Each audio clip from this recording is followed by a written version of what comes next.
महाविकास आघाडीचं सरकार कोसळल्यानंतर उद्धव ठाकरेंनी देवेंद्र फडणवीसांना फोन केला होता, तुम्हाला मुख्यमंत्री करतो, तुम्ही सोबत या, असंही त्यांनी म्हटलेलं आहे. कसं बघता याच्याकडे? याच्यामध्ये सत्यता आहे, वस्तुस्थिती आहे. कारण शेवटी जेव्हा आम्ही बाहेर गेलो त्यावेळेस त्यांनी हे प्रयत्न केले, मलाही प्रयत्न केले की तुम्हाला आम्ही मुख्यमंत्री बनवतो, तुम्ही पुन्हा या. परंतु मी मुख्यमंत्री बनण्यासाठी हे निर्णय घेतला नव्हता. जेव्हा विचारांची फारकत होते, बाळासाहेबांचे विचार जेव्हा त्याला मूठमाती दिली जाते त्यावेळी वैचारिक भूमिका घेऊन आम्ही गेलो. त्यामुळे मलाही निरोप दिला, दिल्लीलाही त्यांनी प्रयत्न केला की यांना कशाला घेता, आम्ही सगळेच येतो. अख्खी शिवसेना येते, पण त्यांच्याकडे शिवसेना राहिली नव्हती. 50 लोक माझ्यासोबत होते. त्यामुळे देवेंद्रजी जे बोललेले आहेत त्यात वस्तुस्थिती आहे, सत्यता आहे. आणखी खूप काय काय आहे, पण आता मी ते बोलू इच्छित नाही. शरद पवार नरेश म्हस्केंना उमेदवारी दिल्यानंतर त्यांना संजीव नाईकांच्या पदाधिकाऱ्यांच्या रोषाला सामोरं जावं लागलंय. नगरसेवकांनी राजीनामे नाही, ऐका, तुम्ही अर्धवट माहिती आहे तुमच्याकडे. आता नरेश आणि आमचे लोक नाईक साहेबांना भेटले, संजीव नाईकना भेटले, त्यांच्याशी चर्चा झालेली आहे आणि त्यामुळे महायुतीचं काम सर्व लोक करतील. शेवटी महायुती आम्ही करतो कोणासाठी? या देशाच्या विकासासाठी. ही निवडणूक काही एका मतदारसंघाची नाही आहे. ही निवडणूक मोदीजींना पुन्हा प्रधानमंत्री बनवण्यासाठी आहे, या देशाला महासत्ता बनवण्यासाठी आहे. त्यामुळे हे शेवटी प्रत्येकाचा इच्छुक असतोच, इच्छा असते. परंतु एकदा पक्षाने आणि महायुतीने निर्णय घेतल्यानंतर पदाधिकारी आणि आमचे कार्यकर्ते काम करतात.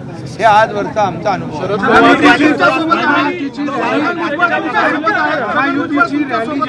ठाकरे गटाच्या कार्यालयासमोरून येत होती त्यावेळेस त्या ठिकाणी मशाल पेटवून दिवसण्याचा प्रयत्न करण्यात आलेला आहे. अरे त्यांच्याकडे काय काम राहिलंय का दिवसाच्या शिवाय?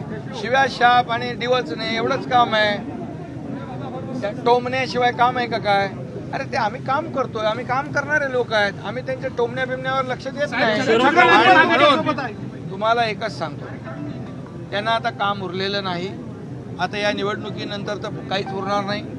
त्यामुळे त्यांचं टोमणे आणि या सगळ्या दिवसने याच्यातच त्यांचं आयुष्य गेलं. ते अजून सरकार बदलले, सत्ता बदलले, हे देखील ते अजून म्हणजे त्यांचं अजून ते हजम होत नाही, मानायला तयार नाही, त्यांच्या पचनी पडत नाही.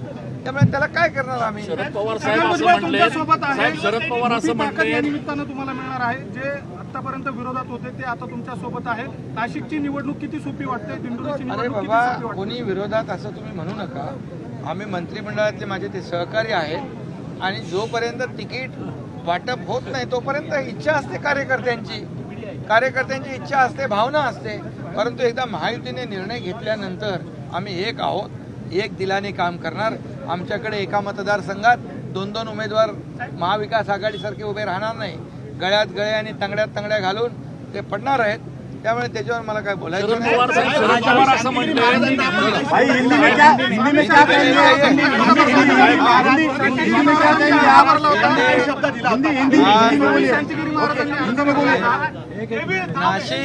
नासिक और दिंडोरी, नासिक में हेमंत गोडसे, दिंडोरी से भारतीताई पवार, ये 2 हमारे महायुति के कैंडिडेट हैं. उनकी आज नामांकन दाखिल हुआ है. आपने देखा है कड़ी धूप में इतने हजारों की तादाद में लोग यहाँ उपस्थित थे. हमारे महायुति के सब नेता इसमें उपस्थित हैं.